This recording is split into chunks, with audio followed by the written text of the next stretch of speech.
Have you ever woken up one morning and felt an unfamiliar emptiness as if a part of you had been slowly fading away?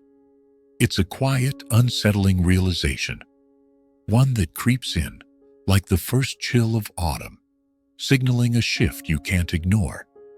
You look back at the years you've spent giving, sacrificing, holding everything together for those you love. The late nights, the compromises, the silent burdens you carried without complaint. And now, as the seasons of life change, a question lingers in the back of your mind, soft but persistent. After all I've given, what is left for me? This emptiness isn't a sign of ingratitude or failure. It's the soul's way of asking for balance. For decades, you've poured from your cup, believing that love and loyalty would naturally be returned. But life doesn't always work that way. People move forward, circumstances change, and the energy you invested so freely may not circle back to you in the way you hoped. And so you stand at a crossroads, not because you've lost your way, but because you're finally pausing long enough to ask, what do I need now? Life is fleeting, like the morning mist that rises from the river, only to vanish with the first rays of sunlight. Time slips through our fingers, doesn't it? One day, you're building a career, raising a family, tending to relationships, always in motion, always giving. Then, almost without warning, the rhythm changes. The house grows quieter, the demands lessen, and in that stillness, you may feel a strange hollowness, as if the roles that once defined you no longer fit. Where did all that energy go? More importantly, who's replenishing it? It's a painful truth to face. The people you've supported may not even realize how much of yourself you've given. Not because they don't care, but because they're caught in their own journeys, their own struggles, dreams, and responsibilities. And if you spend these precious years waiting for them to notice, to reciprocate, you risk becoming a silent prisoner of your own generosity. Buddhism teaches us a profound truth. Attachment to expectations leads to suffering. We believe that if we love deeply, care tirelessly, and sacrifice willingly, the universe will return that kindness in equal measure. But the world doesn't operate on ledgers. Love isn't a transaction, and devotion doesn't come with guarantees. The younger generations especially are navigating a world vastly different from the one you knew. Their priorities, their challenges, even their ways of connecting are shaped by forces you may not fully recognize. If you tie your happiness to their attention or approval, you're setting yourself up for heartache. This isn't a call to bitterness or withdrawal. It's an invitation to release, to stop clutching the expectation that others will fill the spaces inside you that only you can heal. So what is the answer? It's not in grasping for recognition or chasing relationships that no longer nourish you. The answer is simple yet profound. You must choose yourself, not out of selfishness, but out of wisdom. This is the season to reclaim your energy, to turn inward and tend to the parts of you that have been neglected. Rediscover old passions. Sit with solitude until it becomes a companion, not a void. Create a life that doesn't depend on external validation to feel meaningful. This isn't retreat. It's returning. Returning to the essence of who you are, beyond roles and responsibilities. To the quiet joys you forgot you loved. To the peace of existing without apology or explanation. Because in the end, the greatest act of love you can give the world is to first love yourself. When you nurture your own spirit, you're not abandoning others. You're leading by example, showing them that a life well lived isn't measured by how much you gave away, but by how whole you remained in the process. So let this be your gentle awakening. You are allowed to rest, to be still, to exist for your own sake. The love you've poured into the world hasn't vanished. It's simply time to redirect some of it back to its source. You, the illusion of reciprocity. We spend our lives weaving invisible threads of connection, believing with quiet certainty that the love, kindness, and sacrifices we offer will one day return to us like the tide. This belief is not just hopeful, it's deeply human. From childhood, we're taught that goodness begets goodness, that loyalty is a circle, not a one-way path. We give with open hands, trusting that our gestures will be remembered, that our efforts will be honored, that time will soften the edges of our solitude with the warmth of returned care. But life does not follow such arithmetic. The truth is far more nuanced and far more liberating if we dare to see it. Love is not a transaction. The relationships we nurture, the sacrifices we make, the emotional labor we pour into others, these are not deposits in a future emotional bank account. They are offerings given in a moment with no guarantee of return. And when we cling to the expectation that they should be repaid, we set ourselves up for a quiet, lingering grief. The myth of fairness in love. Consider the story of Robert, a man who spent 40 years working overtime to give his children the education he never had. He missed birthdays, anniversaries, even his own health checkups, all for the sake of providing. In his mind, this was an unspoken contract. One day when I'm older, they'll be there for me. But years later, when retirement left him with too much empty time and too few phone calls, he realized something painful. His children loved him, yes, but they were living their own lives, raising their own families, chasing their own dreams. They didn't owe him his vision of reciprocity. They couldn't. This is the heartbreak of the illusion. We mistake love for a ledger. We assume that because we gave time, others will give it back. Because we listened, others will listen in return. Because we showed up, others will show up for us. But people love in the ways they know how, not necessarily in the ways we expect. Anicca. The Buddha's wisdom on impermanence. Buddhism teaches anicca, the truth that all things are transient, including relationships. The bond between parent and child shifts as the child grows.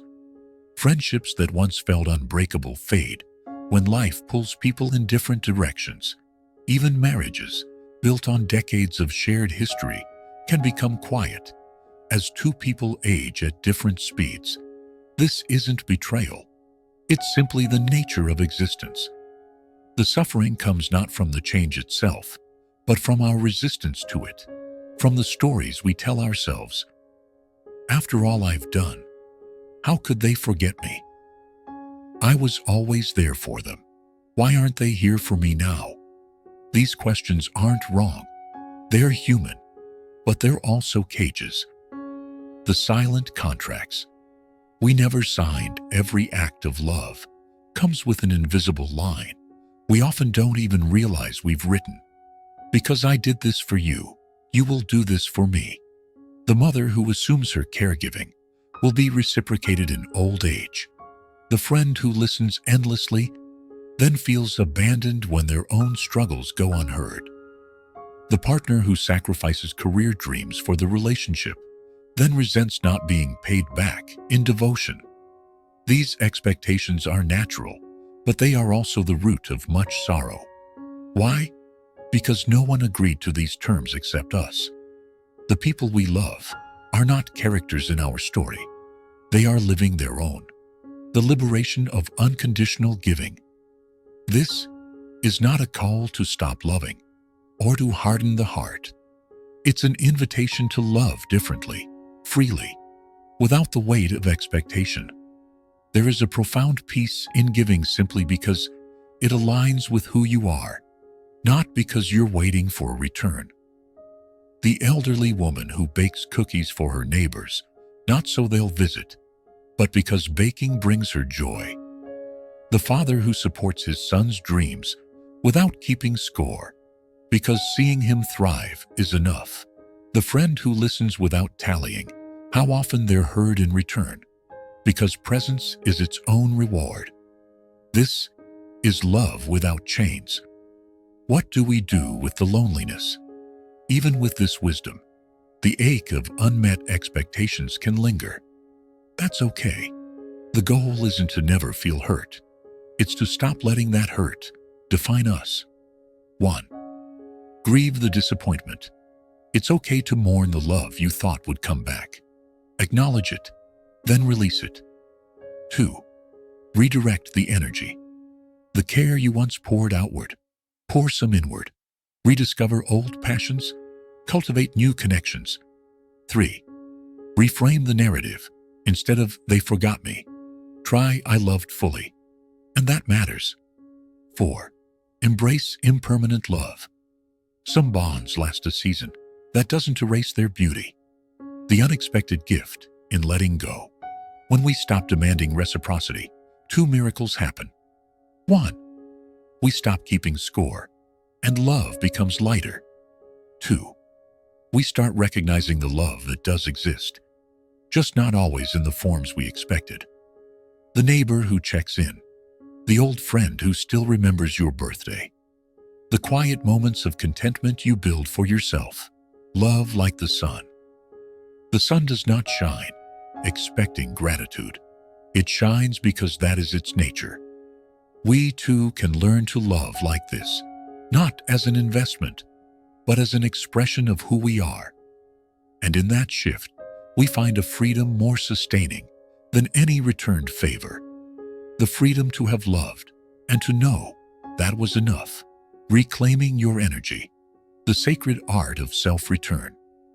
There comes a moment in life when the scales tip, when you realize, with startling clarity, that the energy you've spent decades pouring into others must now be redirected inward.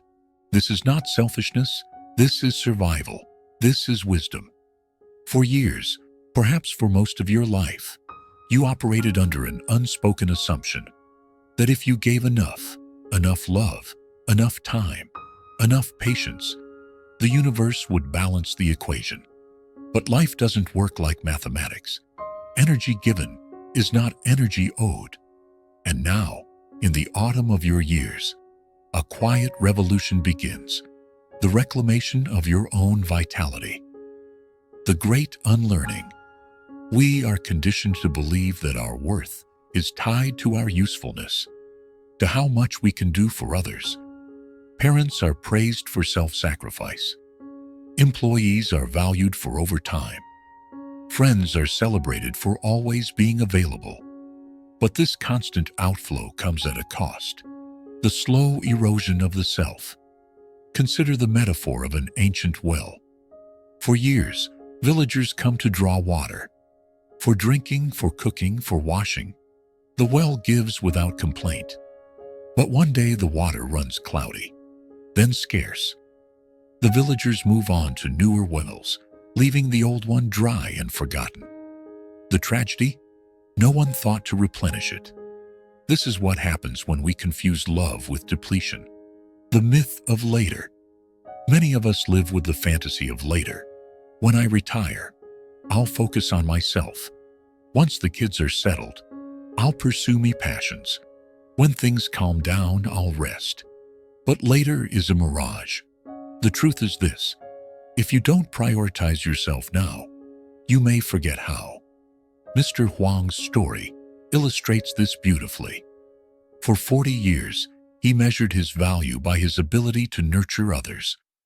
When that role ended, he faced an existential void, not because his life lacked meaning, but because he'd never been taught to find meaning within himself. The violin became his bridge back to his own essence. The 3 pillars of energy reclamation. 1.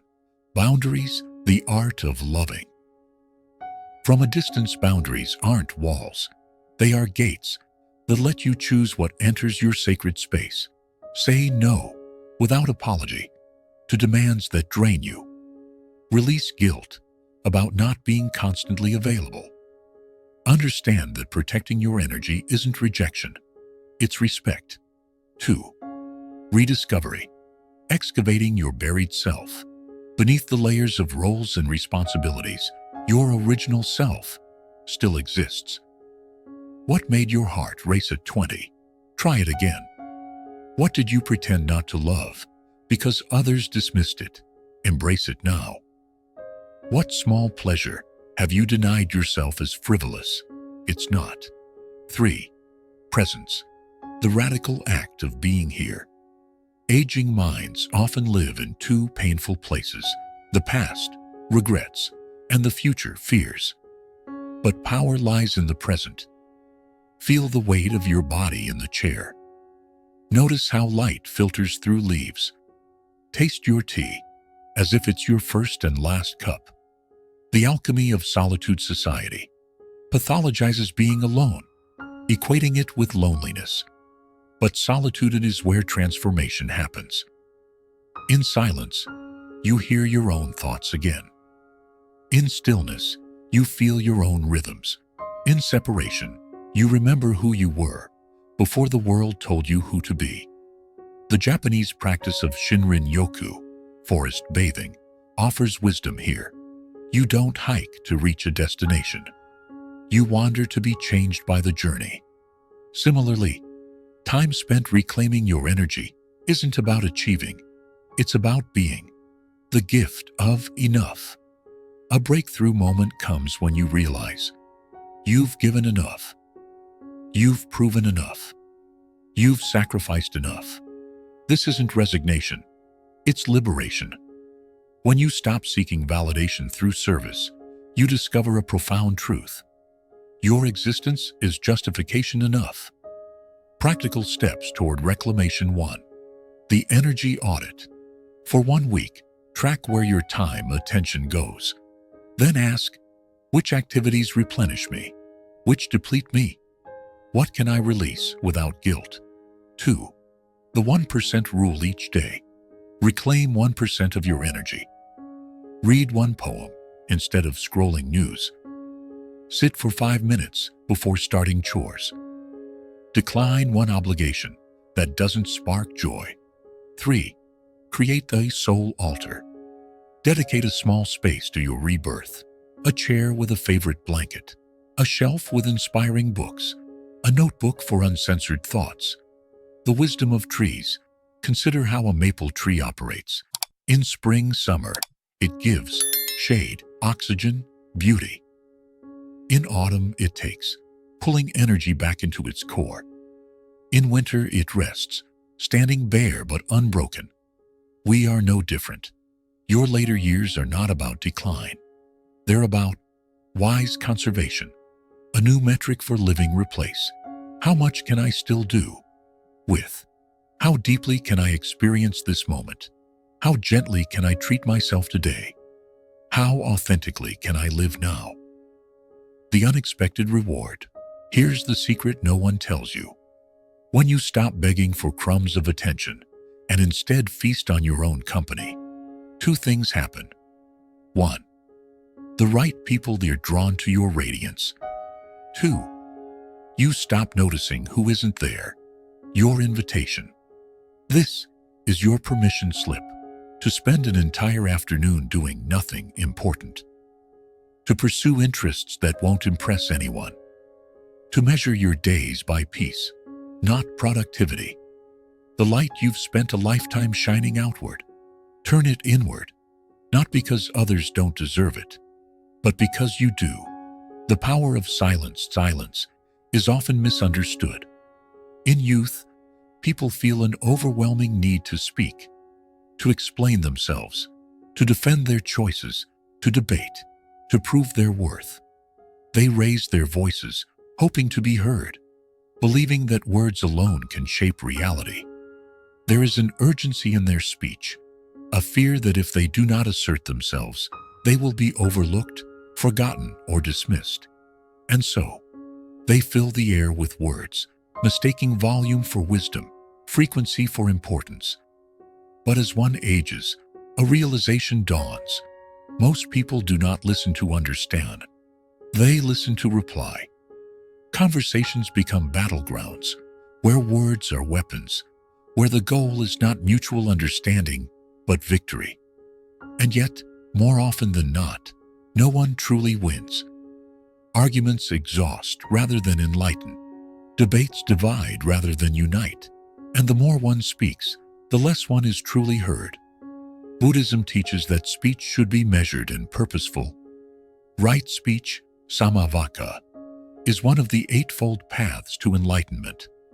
It does not mean remaining silent at all times, but rather choosing words wisely, speaking only when necessary, when words serve a purpose of truth and kindness. And when they do not, silence is often the wiser path. The Buddha himself cautioned against idle chatter, gossip, and harsh speech, recognizing that words once spoken cannot be taken back. They linger in the air, shaping perceptions, relationships, and even one's own mind. There is a story of an elderly monk who had once been a celebrated scholar. He had spent decades debating philosophical concepts, engaging in discussions that at the time seemed vital. His words had won him respect, followers, even fame. But one day, he encountered a young, arrogant student who challenged him. The boy, full of bravado, spoke in rapid bursts, attempting to prove that the old monk's knowledge was outdated, irrelevant. The monk listened, nodding occasionally, never interrupting. When the student had finished, the old monk simply smiled and said, "Thank you for sharing your thoughts." Then he walked away. The student was stunned. He had expected a rebuttal, a counter-argument, some form of validation for his engagement. But the monk had given him nothing to push against. No resistance, no conflict. There was no battle to be won, no ego to be fed. Over time, the young man came to realize the lesson in that silence. Not every battle needs to be fought. Sometimes, the greatest wisdom is in knowing when to let go. The illusion of control. Through words, picture an old man arguing with a younger colleague, trying to prove that his years of experience should be respected. The young man, eager to assert himself, dismisses his wisdom, insisting that times have changed and that experience is outdated. The old man could argue, could try to convince the younger one of his worth, but instead, he simply smiles and walks away, carrying his wisdom within him, needing no validation. That is the power of silence. In a world that prizes noise, constant notifications, opinions, arguments, it takes strength to choose stillness. The modern mind is conditioned to respond, to react, to be heard at all costs. We fear silence as if it implies ignorance, weakness, or surrender. But silence is not passive. It is a discipline, a skill, and above all, a form of wisdom. It is the ability to listen without rushing to speak, to observe without the need to correct, to let others hold their opinions without demanding agreement. There is an old Zen saying, "Do not speak unless you can improve the silence." How many words, spoken in frustration or pride, truly improve the moment? How often do we regret the things said in anger or haste? Silence as a form of strength, true power, lies not in how much one speaks, but in how much one understands, without having to say a word. Consider a mother and daughter locked in an argument. The daughter, full of youthful passion, accuses her mother of being too controlling, too overprotective. The mother, wounded, feels the urge to defend herself, to explain her actions, to make her daughter see reason. But instead of arguing, she listens. She lets her daughter speak, lets her emotions run their course. When the daughter is finished, the mother takes a deep breath and says, "I hear you." That moment of quiet acknowledgement does more than any lengthy defense ever could. Silence, paired with presence, has a weight that words often lack. This is not to say that silence is always the answer. There are times when words must be spoken, when injustice must be called out, when truth must be defended. But the difference is in intention. Are the words spoken out of ego, out of a need to be right, or are they spoken with clarity and purpose? A wise person knows when to speak and when to remain silent. They understand that silence does not mean weakness. It means mastery over one's impulses. It means knowing that some conversations are not worth the energy, that some arguments cannot be won, that the peace of mind gained from walking away is worth more than the fleeting satisfaction of proving a point. The discipline of silence. Silence is not merely the absence of sound. It is the presence of awareness. It is the space between thoughts where clarity emerges, where true listening happens. In meditation, one learns that the mind is constantly generating noise, thoughts, judgments, reactions. The practice is not to suppress them, but to observe them without attachment, to let them pass like clouds in the sky. The same principle applies to speech. When we refrain from speaking unnecessarily, we create space for deeper understanding, for reflection, for connection. We allow others the dignity of their own thoughts without imposing ours upon them, the wisdom of knowing when to walk away. So the next time you feel the need to defend yourself, to argue, to prove your worth through words, pause. Ask yourself, is this necessary? Will my words bring clarity or only more noise? If the answer is unclear, choose silence. Let your wisdom speak for itself. Because in the end, it is not the loudest voice that holds power, but the one that speaks only when it truly matters. Observing instead of interfering. There is a deep-seated urge within us to correct, to guide, to step in and shield others from the mistakes we once made. It comes from a place of love, from experience hard-earned through our own struggles. We see a child making a decision that we know will lead to disappointment. We watch a friend trapped in a pattern of self-destruction. We feel the impulse to intervene, to save them from pain, to offer our wisdom so they do not have to suffer as we once did. But here's the reality. Wisdom, when given freely and unsolicited, is rarely accepted. Most people must walk their own path, stumble on their own stones, and learn through their own experiences. No matter how clearly we see the pitfalls ahead, no matter how desperately we want to spare them hardship, true understanding cannot be transferred like information. It must be lived. The nature of suffering, as a teacher Buddha himself, when asked to intervene in the quarrels of others, often responded with silence. Not because he was indifferent, but because he understood the nature of suffering. Pain is a teacher. Struggle is a sculptor, carving away ignorance and delusion, shaping the soul with every hardship endured. If we step in too soon, if we rob someone of their lesson, we deny them the growth that pain was meant to provide. Consider the caterpillar, which must struggle out of its cocoon to strengthen its wings. If someone peels it open too soon, the butterfly never flies. The struggle is not an obstacle. It is the very process that makes flight possible. In the same way, human beings must face their own challenges to develop resilience, insight, and strength. The futility of forcing change. Take, for example, the story of Anand, a devoted son who watched his father gamble away their family's wealth. Night after night, Anand pleaded with his father to stop. He presented logic, he expressed his pain, he even sought help from relatives. But his father was unmoved. No amount of words, no desperate arguments, no threats could change his behavior. Frustrated and exhausted, Anand made a difficult decision.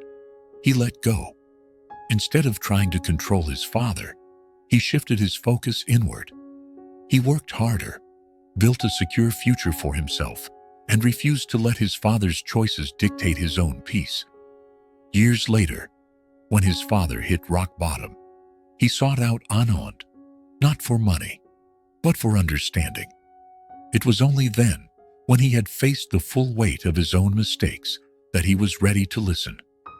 This is the essence of detachment, not abandonment, but trust. Trust that the universe unfolds as it should, that people must experience their own lessons at their own pace. The difference between love and controlled attachment does not mean indifference. It is not coldness or apathy. It is the ability to love without possession, to care without control. It means focusing not on changing others, but on what is within our reach, our own peace, our own actions, our own responses. Imagine holding a bird in your hand. Squeeze too tightly, and you crush it. Hold it with an open palm, and it may stay, or it may fly. But either way, it is free, and so are you. The wisdom of the old fisherman. Consider the old fisherman who lived by a river. Every day, he watched young men struggle against the current, trying to swim across, despite the dangers. Many times, he had the urge to call out, to warn them, to tell them to take the safer route further downstream. But he knew that some lessons must be learned firsthand, so he remained silent. And in time, those who struggled eventually found the strength to swim more skillfully, or learn to respect the river's force. Had he intervened, they might have never developed that wisdom on their own. The art of stepping back. Not everything needs our interference. Not every battle is ours to fight. There is an art in stepping back, in allowing life to be what it is, without our constant attempt to shape it.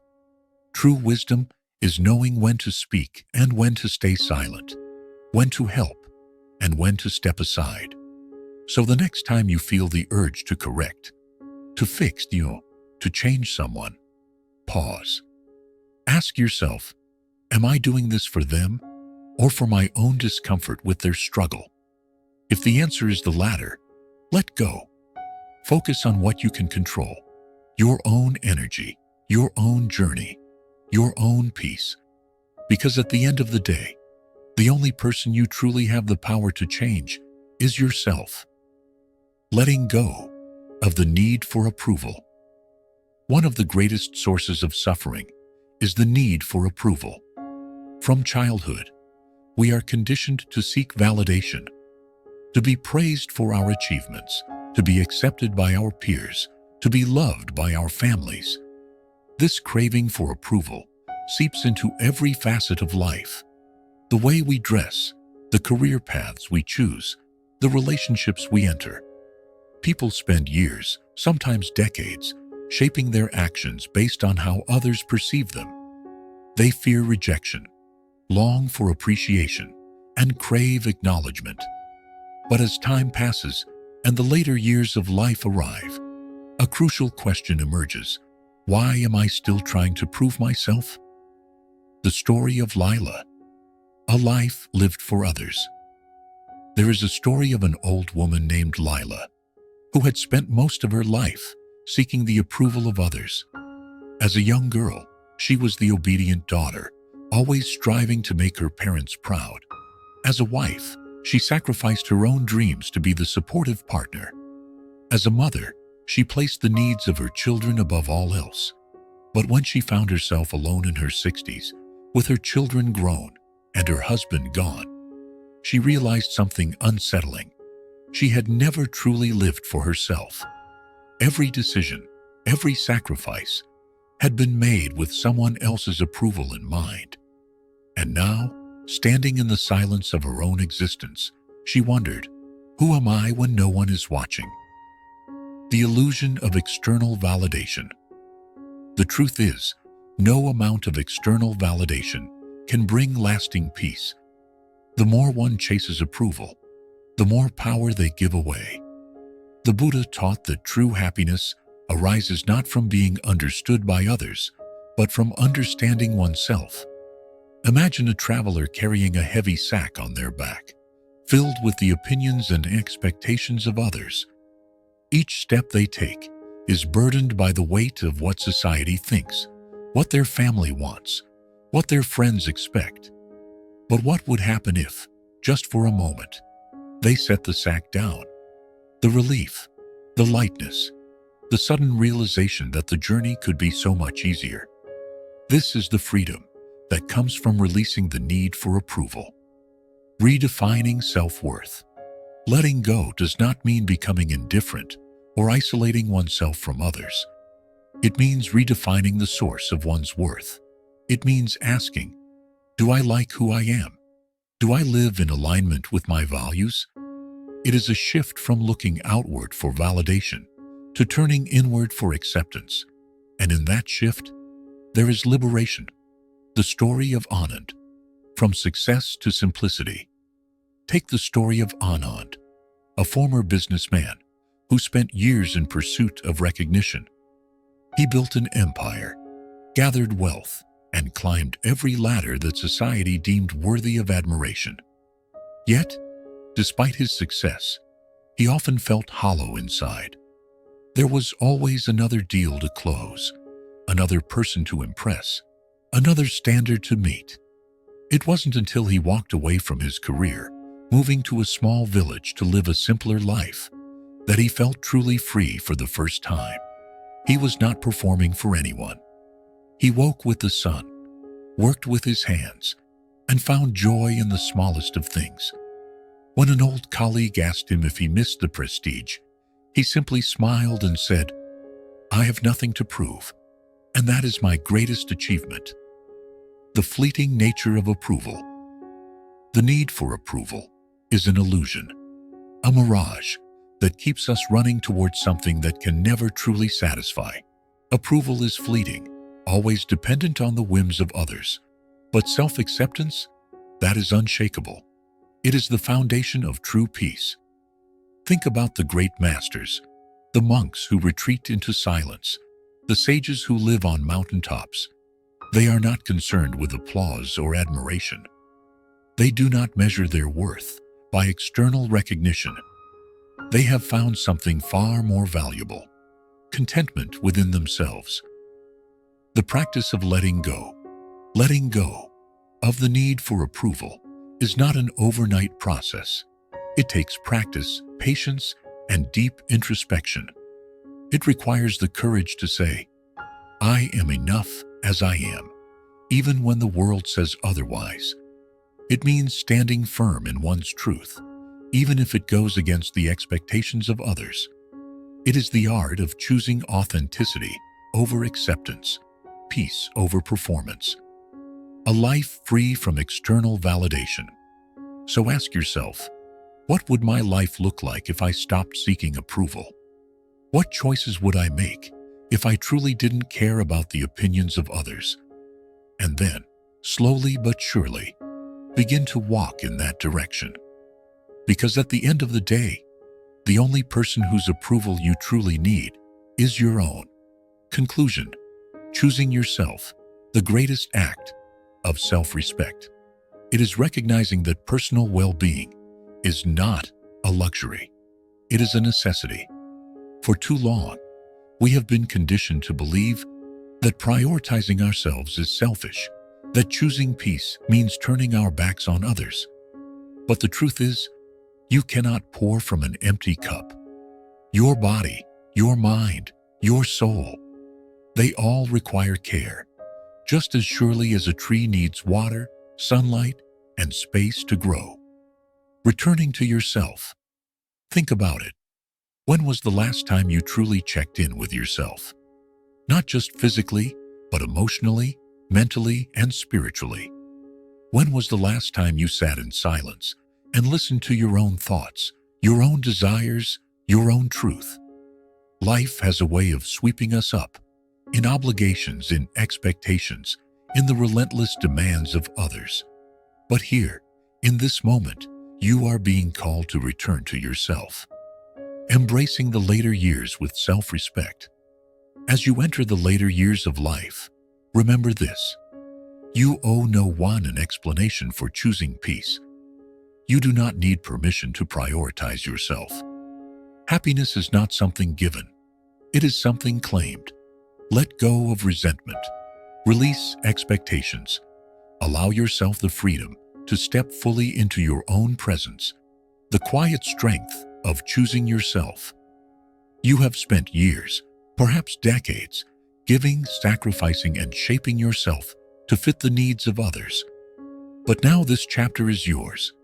It is time to nurture your own well-being, to cultivate joy, and to embrace the simple, profound contentment of just being. There is a quiet strength in choosing yourself, not out of defiance, but out of love. Love for the person you have become, love for the journey you have walked, love for the life that still lies ahead, waiting to be lived on your own terms, moving forward with peace. The river of life flows forward, and so must you, not in search of validation, not chasing approval, but moving with the gentle ease of someone who knows that peace is not found outside, it is cultivated within. So take a deep breath. Feel the weight lifting from your shoulders. Step into your next chapter with grace, with purpose, with unwavering self-respect. Final reminder, your happiness is yours to claim. And remember, your happiness is not up for debate. It is yours to own, yours to create, yours to embrace. If this message resonated with you, if you felt even a small shift within your heart, consider subscribing to this channel. Here, we walk the path together, finding wisdom, peace, and strength in every step. Let's continue this journey toward a life of true fulfillment, one where you are finally, unapologetically, choosing yourself. Thank you for being here. Until next time, take care of yourself, because you are worth it.